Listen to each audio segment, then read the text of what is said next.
While Walter adored Sophia, he always berated me and treated me roughly. During Thanksgiving, I took Sophia back to my parents' home, and while we were having dinner, I got a call from Walter. Expecting it to be some pointless conversation, I put it on speakerphone so my mother could hear. Then, Walter's cheerful voice came through. "You don't need to come back." "What?" "I've brought Sophia's moving boxes to the house." I was completely baffled by what he was saying.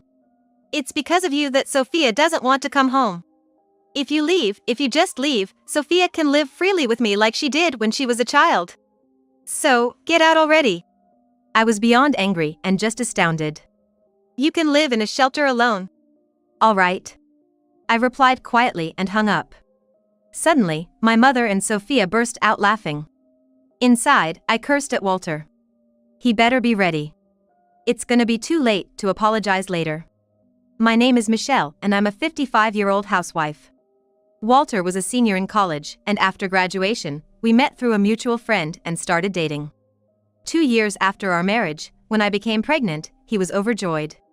After our child was born, he actively took part in raising her.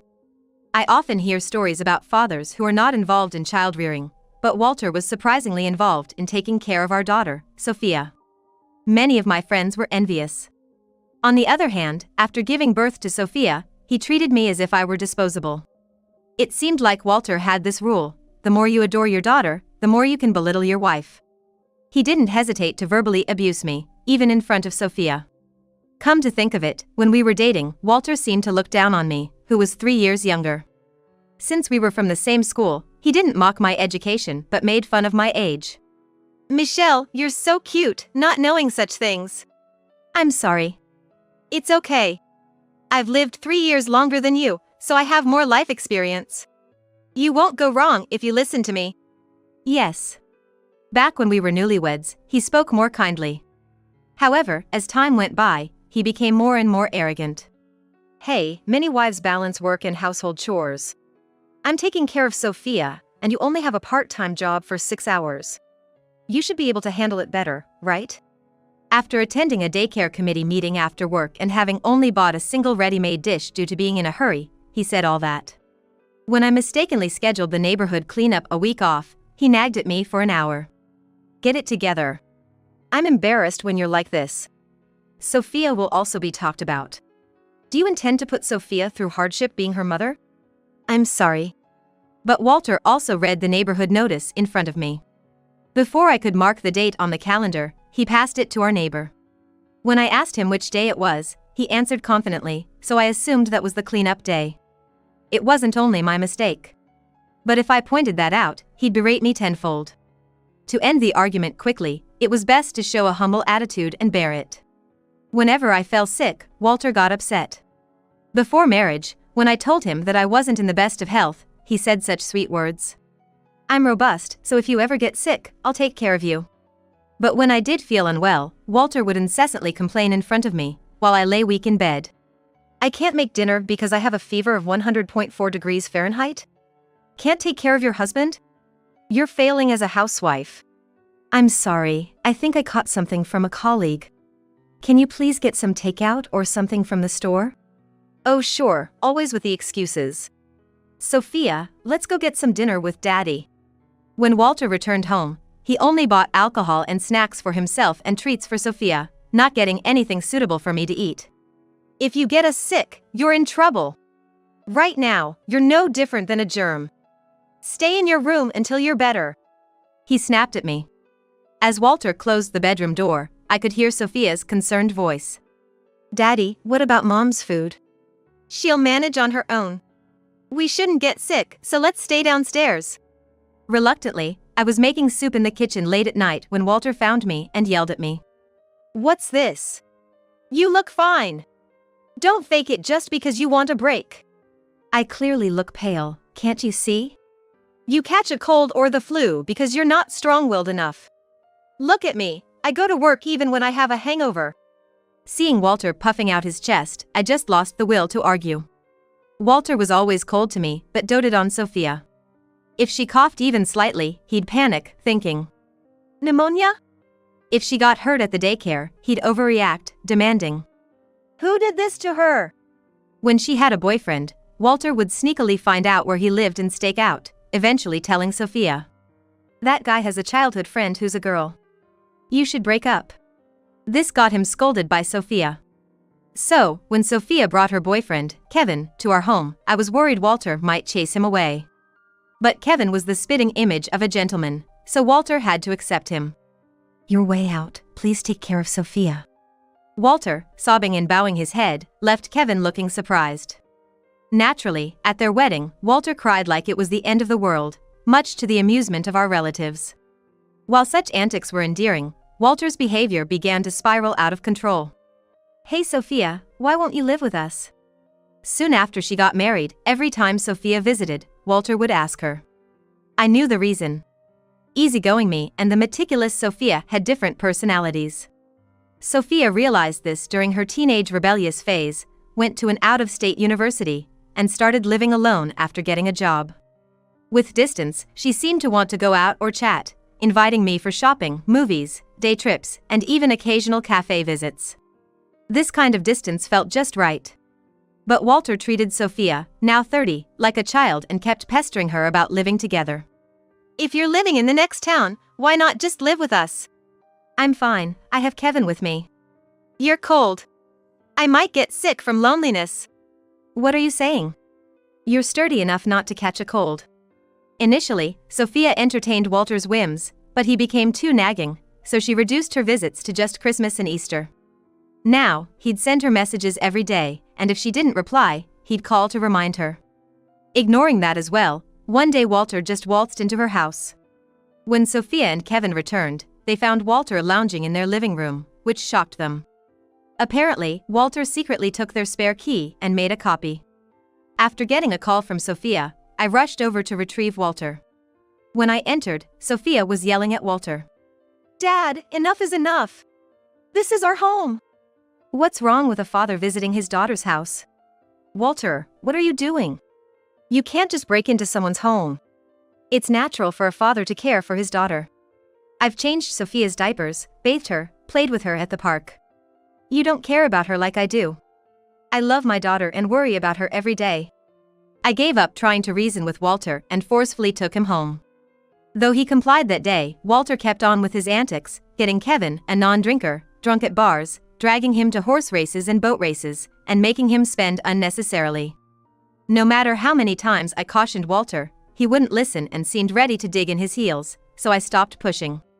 Right around that time, the summer holidays were approaching, and given it was the first one since my father's passing, I planned to take some days off work and visit home. When I mentioned this to Sophia, she said she wanted to go too. I'd like to visit the grave too. Okay, I'll let Grandma know. She'll be thrilled. My mother, now in her 80s, seemed a bit down ever since my father passed away. Even though my younger brother who lives nearby checks in on her, I'd like to visit during the holidays, chat with her, and help out with household chores. When I told Walter about this, as expected, he complained. You're gonna be away for 3 days, even though you're a wife? We're also going to visit your parents' grave. It's not about that. Leaving me alone for that long is just not right. Since his parents had already passed away, we usually visit their grave first. I believe I'm fulfilling my duties as a daughter-in-law. I'll leave money for 3 days' worth of meals on the table. Typical. Ditching your kitchen duties?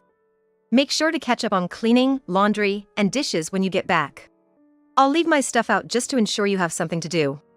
I was tempted to retort, why don't you clean up after yourself for once, but swallowed my words and got in the car. As soon as we left, Sophia vented her frustration. Why is he so arrogant? Mom, are you okay being treated that way? I've just gotten used to tuning him out.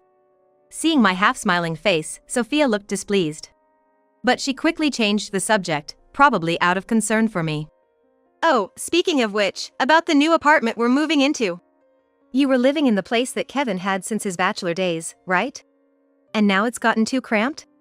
With both Ethan and me working from home more, we felt the need for a home office. We just signed the lease recently and are now packing. That's great to hear. The new apartment is in the downtown area. I anticipated Walter making a fuss about it when he found out. That evening, my mother, Sophia, and I made meatloaf together. In the middle of our meal, Walter called. He typically complained over the phone whenever I visited my family. I assumed this call would be about some trivial matter like wanting a different beer or finding a hair in the hallway. Thinking to share the conversation with my mother, I put the call on speaker. Walter's cheerful voice echoed. "Having a good time over there?" "Pretty much." "What do you want?"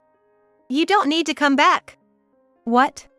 "I've brought over Sophia and Ethan's moving boxes. There's no space for you anymore." I was at a complete loss for words. I glanced over at Sophia, who looked just as perplexed as I did. Walter, sounding triumphant, continued. "With you around, Sophia won't come home. If you leave, she can live freely like when she was a child. So, just go." "Well, I'm already living quite freely with Kevin." Sophia protested from beside me, but it seemed Walter wasn't listening. "You can live alone in a facility." I was more flabbergasted than angry at Walter's smug remark. "Understood." I replied calmly and hung up the phone. Immediately after, my mother and Sophia, sitting next to me at the dinner table, burst out laughing. They couldn't contain themselves, laughing so hard they held their stomachs. Walter, as always, never listens to anyone. Talk about being in his own world. "This is crazy, Grandma," Sophia said, wiping tears from the corners of her eyes. I was too upset to laugh. In my heart, I was cursing Walter. I had turned a blind eye to his antics because he was fond of Sophia, but this was the last straw. He better brace himself. An apology later won't cut it. After the call, I quickly finished my meal. I then arranged for a moving company and made another important call. As time passed, Sophia seemed to become angrier. As she washed dishes, she vented. "No matter if he's the father, entering someone's house and moving their belongings without permission is utterly ridiculous. Unforgivable. We can confront him together, but let him speak his mind for a while. I want to record everything." "Got it." On the way home with Sophia, we stopped by a divorce attorney's office. The moment we opened the front door, boxes that couldn't fit in the living room spilled out into the hallway. Sophia's belongings. He really brought them here. Walter appeared with a grin for Sophia and then glared at me. "Sophia, welcome back." "Why did you come back?" "Don't worry. I just came to grab some valuables and a change of clothes. I'll be moving out within the week." You finally get it. When I placed the divorce attorney's business card on the dining table and urged Walter to sign, he remarked with a smirk. "I should have done this sooner. I kept you around thinking you'd be a good housekeeper since you're Sophia's mother. But I realized I can just make Sophia do all the chores." The one who had been putting up with everything was me. I ignored him and started transferring my valuables into my bag. "Hey, are you sure about this?" "Sure about what?" "You're being stubborn. You don't have anywhere to go, right? I heard your brother and his wife are moving in with your mom next year. You'll struggle living alone with your meager salary." Walter spoke to my back with arrogance as I packed my suitcase. "If you change your mind now and apologize for everything and swear to serve me for the rest of your life, I might let you stay in this house. Thanks for the offer, but I'm good. I had already booked a place, and I'm just moving there a bit earlier." "Oh, some rundown apartment? That would suit you better than this stylish room. Don't you think so, Sophia?" Walter laughed crudely. Sophia, who had been frowning all this while, finally spoke. "You're seriously mistaken, aren't you?" "Wait, Sophia. Enough already. Dad, you seem to be under the impression that I dislike Mom. I need to set things straight." Walter's eyes widened in surprise. Comparing me and Sophia, a small smirk formed on Walter's lips. "You're too late. I know everything about Sophia. How you found your mother annoying, how you chose a college with dorms because you didn't want to see her. But when you started working and living alone, you missed your dad and sometimes came home, right?" Sophia, wrapping her arms around herself and grimacing, retorted. "Ew, are you serious?" "What?" Walter's eyes widened in surprise. "The one I found annoying was you, Dad. I left home because I couldn't stand seeing you verbally abuse Mom and watching her silently endure it. I also hated that I couldn't stop it." I looked at Sophia, shocked. "Sophia. Sure, during my rebellious phase, I might have been cold to Mom. But have you ever heard me say anything bad about her? I bet you haven't." Seemingly hitting a nerve, Walter's face contorted in discomfort. "If you treated Mom better, I would have commuted from home to college. The cold treatment I received from Sophia during her rebellious teenage years no longer bothered me. However, I always believed Sophia left home to avoid our disagreements. I never thought that Sophia hated me, but I did believe she didn't want to live with me. Discovering this unexpected truth made my heart heavy with emotion. Also, you think I don't know, huh? About the debt you made from gambling. Walter's cheeks tensed up. What are you talking about? Feigning ignorance, Walter's face turned pale, his voice shaking. Don't play dumb. You used my college tuition for horse racing and boat racing, didn't you? Mom had to borrow money from Grandma to pay it off, right? Michelle! You spilled the beans! Walter shouted at me. No, I overheard you talking to Grandma in the hallway when you returned the money to her. I later asked Grandma about it. I had asked Mom to keep that a secret. I didn't know she told Sophia about it. Sophia glared at Walter and smirked. To you, gambling was more important than my college, huh? Sure, you were affectionate, but that's just how much you cared, right? Walter mumbled. That's not true. You and gambling both were equally important to me. Proof is, I took you to the racetracks, right? If gambling was more important, I wouldn't have spent time with you. What's with that excuse? Another thing, Sophia. You seem to think that I treated your mother poorly, but that's not the case. Walter said emphatically. I was just trying to teach her where she was lacking. Telling her to be more ladylike, more motherly, to be a good wife to her husband. I was just disciplining her to correct those things. What's wrong with that? Sophia closed her eyes, rubbing her forehead, clearly exasperated. Mind your own business. Who do you think you are, acting so high and mighty? I'm grateful that you played with me when I was a child. But you were always bad-mouthing Mom in front of me. I really hated it. Releasing years of pent-up frustration, Sophia vented. While demanding 3 dishes for dinner and a spotless house, you'd leave your clothes everywhere and wouldn't even make your own coffee. Thanks to you, I grew up distrusting men and struggled with the idea of marriage. Walter seemed not to have heard Sophia's passionate plea. He let out a soft sigh and furrowed his brows. Seems like you've got the wrong idea, Sophia. Well, if we live together, you'll understand. What? I'm definitely not living with you. I'll move my stuff to my new place tomorrow. You've always been stubborn, huh? Or is it playing hard to get? I know deep down you really love me. You're just shy, aren't you, Sophia? Chuckling, Walter took the divorce attorney's business card. We're gonna be total strangers soon. Move out quickly. Don't leave your stuff here too long, it's a hassle. I will. So, you better find a new place too. If you dilly-dally, you'll get kicked out. What? Walter looked dumbfounded. I shot him a cold, sarcastic smile. Did you forget? This apartment used to belong to my father.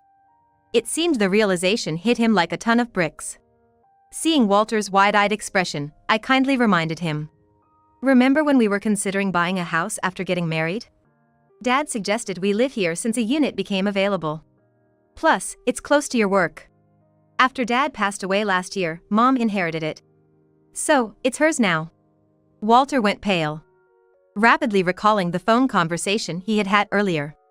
I smiled gently and continued. Mom was listening to our call earlier. She said she wouldn't tolerate someone so ungrateful and inconsiderate. So, move out ASAP. Despite its age, the apartment is renovated and is quite a catch. Can't have you squatting here forever. But, if you're telling me all of a sudden. Desperately, Walter stammered. I thought my rent was being auto-debited from my account. Seriously? Don't you check your statements? And with your salary, there's no way you could afford the $1,000 rent. In that case, where are you planning to move? Without this place, you've got nowhere to go. And I won't let you live with Sophia. His face red with rage, Walter shouted, but Sophia shot him a cold, icy glare. For your information, I don't waste money on booze, cigarettes, or gambling like someone I know. I've been saving up for my part-time job, and I've booked a spot at a luxury retirement home. Apparently, there's a vacancy right now, so I'm moving there. It's in a hot spring town, right? With an open-air bath? And you can see the ocean from the living room? Excitedly, Sophia chimed in. I smiled. Exactly, the view is amazing. There's even a personal garden, so I can do some gardening. That sounds fun. I'll come visit. Please do. So, Walter, maybe you should find a place you like? I don't have that kind of money. His voice dropping, Walter admitted. But I sharply retorted. Figured as much.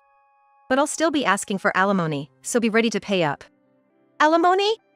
I never cheated or anything. I've endured 32 years of your verbal abuse. You'll pay for every bit of it. Even if you have to take on debt, I expect you to pay up.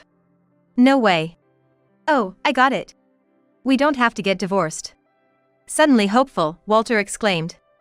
Let's forget about this whole thing. What? You can stay in this apartment. We'll put the divorce on hold. That way, you won't have to leave, and I won't have to go, right? Glowing with what he thought was a brilliant solution, Walter was immediately shut down by Sophia's curt reply. Are you for real? Ignoring the stunned Walter, Sophia called out to me. Mom, once you're ready, let's head back to Grandma's house. We can leave the rest to the movers. Yeah, we've got a reservation at the sushi place for everyone tomorrow. Leaving a dazed Walter behind, Sophia and I went back to our family home. I won't accept this divorce. I'll live here forever. Though Walter was adamant about staying in the apartment, after being persuaded by the property management that an eviction would be costly, he reluctantly moved to a small rental apartment. Later, when he resisted the divorce, we hired a lawyer for discussions. Presenting recordings of Walter's past verbal abuses as evidence and informing him about the legal fees if it goes to court, he finally agreed to our terms. I didn't trust Walter, so I billed him all at once for the $10,000 in damages and the college tuition my mother had covered for him. After taking out loans to pay me back, Walter moved into a rundown apartment. After I shared the story of our divorce with colleagues, exaggerated rumors spread like wildfire, making it uncomfortable for Walter at work. Close to retirement, he resigned from his company and began working part-time jobs. Turns out, Walter had secretly racked up debt from gambling. It seems his severance pay went towards repaying the money he owed me and settling his gambling debts. He was denied re-employment and continuously failed his full-time job interviews. The vices he loved, alcohol, cigarettes, and gambling, became unaffordable. Working multiple part-time jobs from dawn till dusk, a mutual acquaintance told me. Sophia, who had initially planned to move into the apartment with Kevin, was bombarded with frequent calls from Walter and eventually blocked his number. But then, I started receiving daily messages and calls from Walter, asking about Sophia's well-being, so I blocked him too. As of now, I have no idea where Walter is or what he's up to. I've since quit my job and moved to a high-end retirement home, enjoying my days at a leisurely pace. Whether it's sipping tea on my balcony overlooking the sea, taking in the night sky from the outdoor tub, or tending to flowers in my private rooftop garden, time seems to pass so slowly here. It was an odd feeling at first, but I reminded myself this was my reward for years of juggling work and raising a child. No more living in fear of my husband's verbal abuse, even the air tastes sweeter. Sophia and Kevin live about an hour's drive from here, and I always look forward to their visits. Sophia did offer for me to move in with them, but I felt it best to maintain some distance for now. Recently, Sophia shared the news that she's expecting a baby, which filled me with joy. Looking ahead, I hope Sophia and I can continue to respect each other's lives, keep unnecessary meddling at bay, and maintain our close bond.